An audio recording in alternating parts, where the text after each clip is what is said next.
bars. Didn't even get to cross.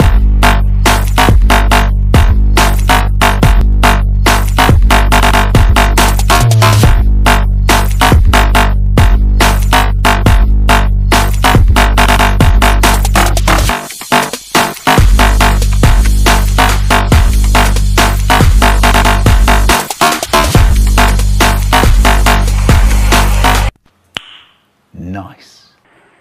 Yo man, assalamualaikum warahmatullahi wabarakatuh. Balik lagi bersama gua Abdul Aziz di channel Gendui Moto Vlog. Titik course dan titik course yang selalu jadi topik hangat pembahasan di dunia perfilman ya men. Karena ya kita tahu sendiri ya, banyak sebab muasababnya helm ini yang bikin bener-bener booming dan viral. Jadi banyak yang pengen ikut menyuarakan pendapat tentang helm ini men. Oke, sebelumnya gimana kabar kalian? Semoga kalian sehat selalu ya men. Dan gimana nih uang THR kalian? Masih pada ada nggak? Apa udah habis men? Kayak gua. THR gue ya buat nembus ini men. Titik course ya. Buat TW ini repaint Suomi Dovizioso yang 2019 ya men. Jadi gue beli udah keadaan repaint seperti ini ya men, bukan gue yang repaint. Jadi jangan ada yang nanya repaintnya di mana ya. Emang apa sih nggak boleh? Kita ke topik pembahasan. Tapi sebelumnya gue mohon untuk di subscribe dulu yang belum subscribe, dan support gue dengan cara like, comment, dan pastinya di share ke teman-teman kalian. Buat teman-teman kalian yang merasa helmet lovers ataupun pencinta helm, oke men? Nah, di topik pembahasan ini seperti yang kalian lihat di judul ataupun di thumbnail ya, gue nggak bakal bikin clickbait karena emang gue mau kritik ini helm ya. Gue mau lumayan agak kecewa gue dengan ini helm ya. BTW gue beli ini helm udah sekitar 4 hari sampai 5 hari ya dengan rentan jarak waktu 4 hari atau 5 hari itu gue udah pakai helm ini terus ya, dari pagi, siang, sampai sore ya. Kalau malam gue belum pernah pakai karena gue juga jarang riding malam, bahkan nggak pernah. Oke, jadi oh iya sebelumnya mohon maaf gue pakai masker karena kondisi gue lagi batuk pilek dan gue nggak mau nyebar virus ya di rumah gue karena ada anak-anak gue yang masih kecil, jadi gue takutnya mereka ketularan. Makanya gue biarpun di rumah tetap pakai masker karena gue agak batuk pilek ya. Oke men, kita masuk ke topik pembahasan. Sebelum gue kasih tahu semua pendapat gue buruknya atau kritik gue tentang ini helm, gue bakal kita bahas kelebihannya dulu ya men. Kalau untuk kelebihan, yang pasti helm ini desainnya keren banget asli ya kan? Kalian bisa lihat sendiri ya, desain titik course itu aduh gila sih, emang keren banget men. Dari depan sampai belakang itu aduh keren ya, lekukannya kayak gininya nih, itu keren banget men asli ya. Siapa yang bilang ini nggak keren ya? Keren banget ini, keren lah ini helm. Nah, terus kelebihan yang kedua, udah pasti helm ini sudah flat visor dan sudah disediakan TOP yang dual. Jadi udah bisa buat tear off ataupun bisa juga buat anti fognya men. Keren sih menurut gue juga nih. Terus yang selanjutnya, ini helm termasuk enteng ya. Ini kalau kita tahu ya, sekitar beratnya itu 1300-an ya, atau 1400-an lah, gue juga agak lupa. Intinya ini helm enteng ya pokoknya sekitar range beratnya itu 1300 sampai 1400 tergantung ukuran juga ya. Nah, terus juga selnya nih kecil man ya. Jadi gimana ya, kan banyak yang orang-orang yang bobotnya kurang ya, nggak kayak gue nih yang kelebihan. Kadang ngeluhin yang kalau pakai helm full face kayak toge gitu kan. Nah kalau ini enggak men, kalau pakai ini sih cocok aja sebenarnya, tergantung tingkat kepercayaan diri kalian gitu men. Jadi kalau mau kata orang toge kayak apa, mau kata orang buncis kayak atau kacang panjang kayak bodo amat itu. Kalau kalian suka sama helm, pakai aja men, ya enggak. Terus juga ini sudah double daring ya, penguncian sudah double daring pastinya ya, udah tahu lah double daring. Terus juga sudah glasses fit ya. Jadi buat kalian pengguna kacamata yang kayak gua, biarpun helm kalian ngepres, nyepot, tapi kacamata tetap pasti bisa masuk men, karena udah ada sela di busanya itu buat kacamata men, gitu. Nah, gue juga mau ngebahas masalah ini ya, yang banyak orang bilang itu, gue sering nonton orang review TTC itu nih disebut visor lock ya. Jadi kalian bisa dengar ketika kalian mau tutup visor, kayak ada yang ganjel terus kalian harus tekan lagi. Nah ya, itu katanya visor lock. Kalau menurut gue sih dari kata-katanya aja udah salah ya. Visor lock, pengunci visor ya. Jadi kalau visor lock itu kan pengunci, nah ini nggak sama sekali ngunci men, tetap gampang gitu loh ya. Jadi gue mau ngasih pendapat aja nih dari murni pribadi gue. Kalau ini tuh menurut gue sih buat kayak anti embun aja men ya. Kalau kalian tahu helm K3SP, sudah mobil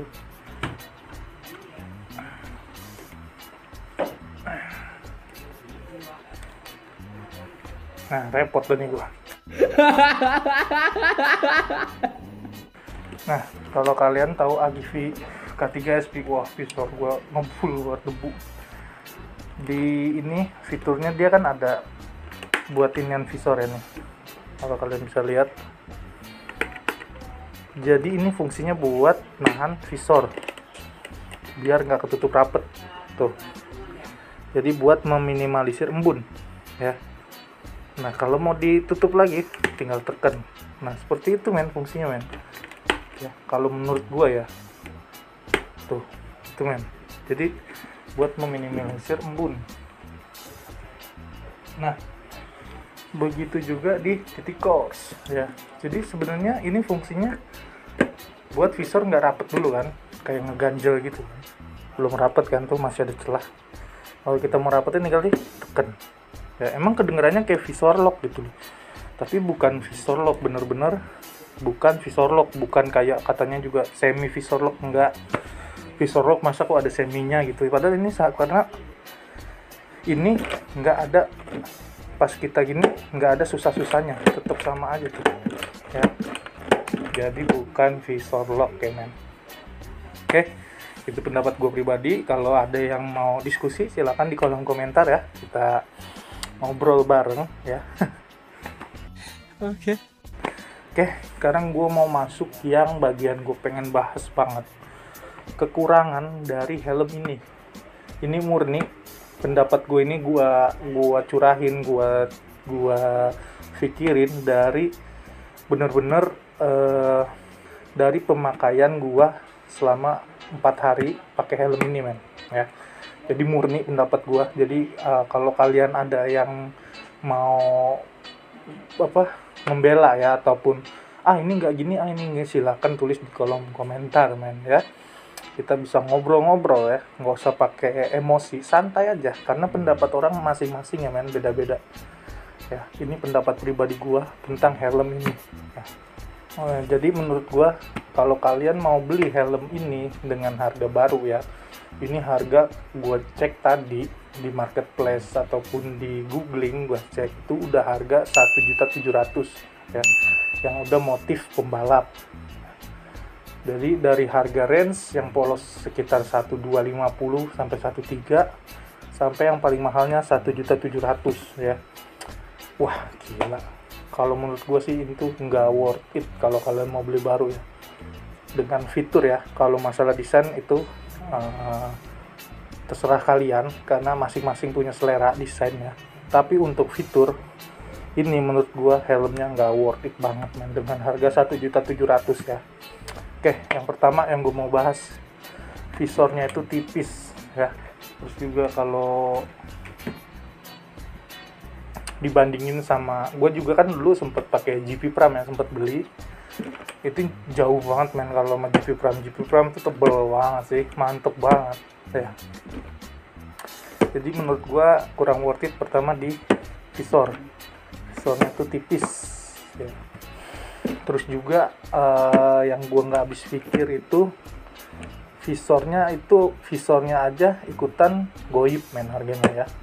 Kalau kalian nggak percaya, kalian bisa masuk Facebook kalian, terus searching di grup, di pencarian grup /course lovers atau TTC lovers lah. Nah nanti di situ banyak forum, kalian bisa masuk. Gue nggak mau nyebutin salah satu, intinya banyak lah, kalian masuk aja salah satu.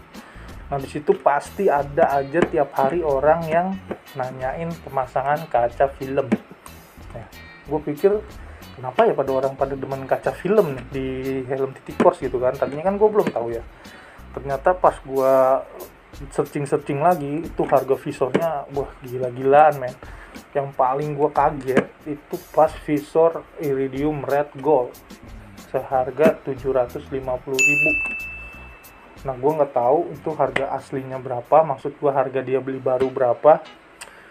Dan gue setiap ada komenan itu selalu banyak yang bilang harga makelar lah, terus juga harga pengen naik haji. Gue juga kurang paham, intinya Iridium Red Gold ini visor paling mahalnya dia.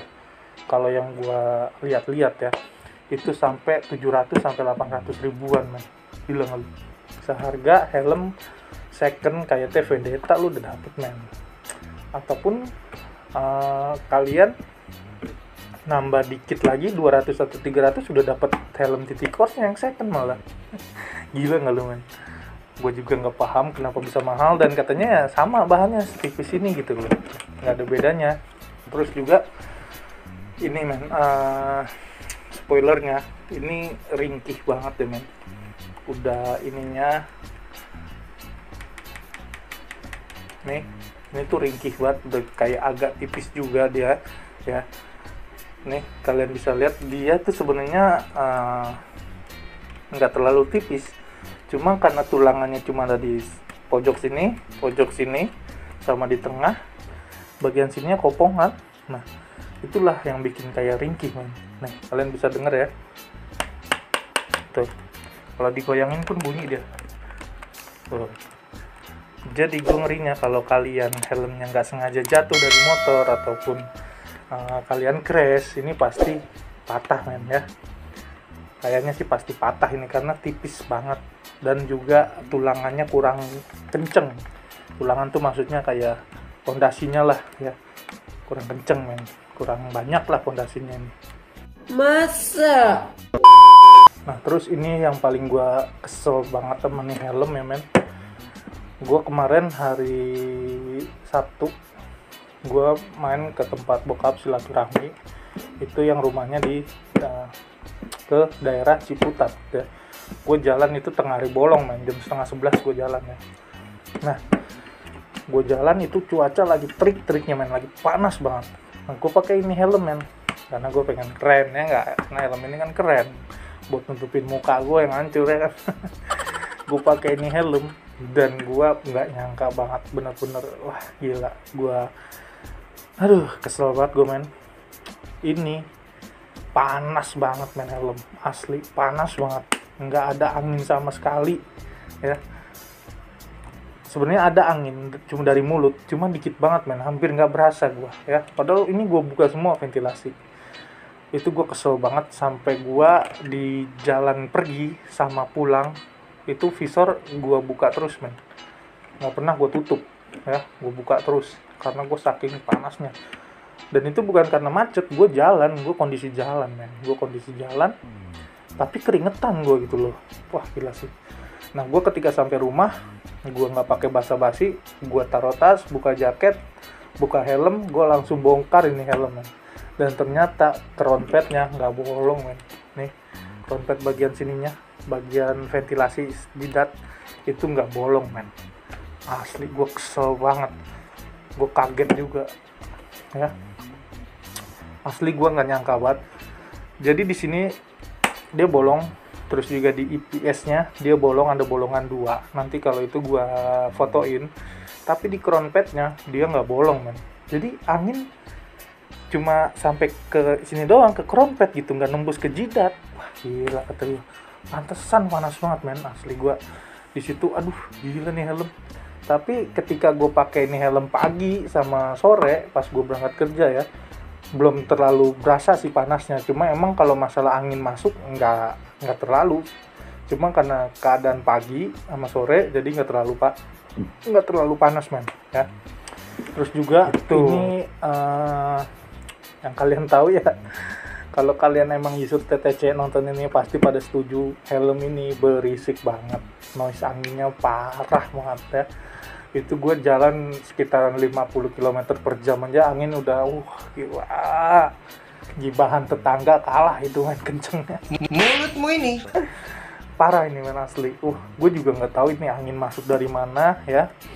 Padahal gue tutupin, gue coba ya, gue tadi pagi baru banget tadi pagi gue coba ini semua, gue tutup ventilasi, visor gue tutup rapet, tetep aja, men, noise itu ada, angin kenceng tuh masuk gitu. Gue juga nggak paham itu masuknya dari mana. Gila sih emang, parah banget ini, men, berisik banget. jangan bohong. Terus ini dengan range harga kalian beli misalnya harga baru 1.700.000, ini belum ada fitur intercomnya, men, ya. Jadi lubang untuk intercomnya itu belum ada. Tapi yang gue denger di Thailand apa di negara mana, Vietnam apa Thailand gitu, katanya udah ada dia lubang intercomnya. Nah tapi di Indonesia belum masuk. Tapi sih gue waktu itu sempat lihat ya postingan helm jual TTC baru udah ada lubang intercomnya. Tapi gue juga nggak nelusurin lebih jauh apakah di Indonesia udah ready intercom apa belum. Cuma yang gue beli ini belum ada lubang intercomnya. Nah, terus juga ini sakit ya, kuping gua tuh lama-kelamaan sakit pakai helm ini, asli. Padahal gua biasa pakai XL ya. Dan ini helm gua XL juga busanya. Tapi sakit gitu loh. Kalau fitmentnya sih enak, dia nyepot. Cuma di kuping tuh agak sakit aja gua. Cuma nggak sakit banget, masih bisa ditoleransi sakitnya, cuma agak ngeganggu aja gitu loh. Nah kalau kalian tahu ini helm dulu launchingnya ya, ini dulu dikasih harga range 850 sampai 1 juta pas kalau nggak salah, apa 900 gitu kalau nggak salah ya, gue inget segitulah. Dan itu yang bikin nggak habis pikirnya bisa sampai harga sekarang 1.700.000 ya. Goib banget ini helm, ya. Dan kalian nggak bisa nyalahin ataupun ngehujat orang-orang yang ngejual helm dengan harga segitu, men, ya. Karena kita bicara masalah produksi ya, yang kalian harus pertanyakan itu dari pihak produksinya ya, bukan orang-orang penjualnya, hey, men. Karena pihak produksinya kenapa nggak bisa memenuhi pasar helm ini gitu loh, nggak bisa memenuhi permintaan pasar dari helm ini gitu. Jadi menurut gua dengan harga yang goib itu, tapi dengan fitur-fiturnya yang masih tetap, itu sih kurang worth it, man. Kecuali ini helm tetap harganya stabil ya, 1 juta ini paling worth it menurut gua, paling keren, paling worth it. Kalau harga range-nya itu nggak goib, jadi stabil gitu, ini helm wah gila sih. Lu bayangin dulu pertama keluar dengan harga 800 ribuan sampai 1 juta lu udah dapet helm yang berflat visor ya, double daring, terus desainnya yang gila, ciamik banget ini, aerodinamis banget sih menurut gua. Pokoknya worth it kalau harganya stabil, menurut gua ini worth it banget. Cuma dengan harga 1.700.000 ya, gua pribadi ini tipikal orang yang mending ya. Maksudnya apa? Maksudnya ketika gue ngeliat helm harga 1.700.000 dengan fitur kayak gini, mending gue beli helm ini, Nah, gue tipikal orang kayak gitu. Kalau kalian ada yang tipikal orang kayak gue, ini nggak cocok, men. Karena dengan harga 1.700.000 kalian bisa nambah sedikit lagi buat nebus NFR ya. Ataupun kalau kalian yang udah nggak mau nabung, ibarat kata punya 1.700.000 terus mau beli helm ini, terus ngelihat video gua dan nggak jadi, kalian kalau yang udah nggak sabar, kalian bisa nyari yang second ya. Yang second itu sekitar harga 1 jutaan sampai 1,3 ya, tergantung motif, tergantung kondisi, tergantung kelengkapan ya. Kan kadang ada yang paket ganteng, pokoknya 1 sampai 1.300.000 itu udah dapet loh yang kondisi mulus ya. Oke, mungkin segitu aja pendapat gua tentang helm ini. TT Course, KYT TT Course, helm viral, helm booming, helmnya anak muda zaman sekarang gitu. Overall gue demen sama nih helm ya, demen dari desain, cuma emang untuk pemakaian kurang nyaman di bagian ventilasi. Gue jujur lebih baik gue kalau ventilasi ya, lebih baik gue K2R ya, lebih berasa anginnya, lebih enak gitu kalau untuk ventilasi ya men. Kalau untuk nyaman ya nyaman, ini helm busanya juga lembut, adem, pokoknya overall ini keren. Gue demen banget sama helm, makanya gue beli ya. Cuma gue demen banget ya sama nih motif juga nih, Tofishoso yang 2019, keren banget asli. Gue seneng banget dapet nih helm ya. Jadi kalau kalian ada pendapat lain silahkan tulis di kolom komentar. Gue peringatin, ini bukan gue niat ngehujat helm TT Course ya. Gue pencinta helm, kalian pencinta helm, kita punya pendapat berbeda, itu wajar ya. Ini pendapat gue, pendapat kalian gimana? Tulis di komentar, oke? Oke, mungkin gitu aja video dari gue. Jangan lupa support gue terus dengan cara like, komen, dan share video-video gue. Dan pastinya di subscribe dan bunyiin lonceng notifikasinya, oke men? Semoga kalian sehat selalu ya, jaga kesehatan. Gue lagi kurang enak badan nih, doain gue juga biar cepet sembuh, biar baik-baik aja ya. Dan gue doain juga supaya kalian sehat selalu dan tetap dilancarkan rezekinya oleh Tuhan Yang Maha Kuasa. Terima kasih, salam helmet lovers, salam AGV lovers Indonesia. Assalamualaikum warahmatullahi wabarakatuh. Bye bye.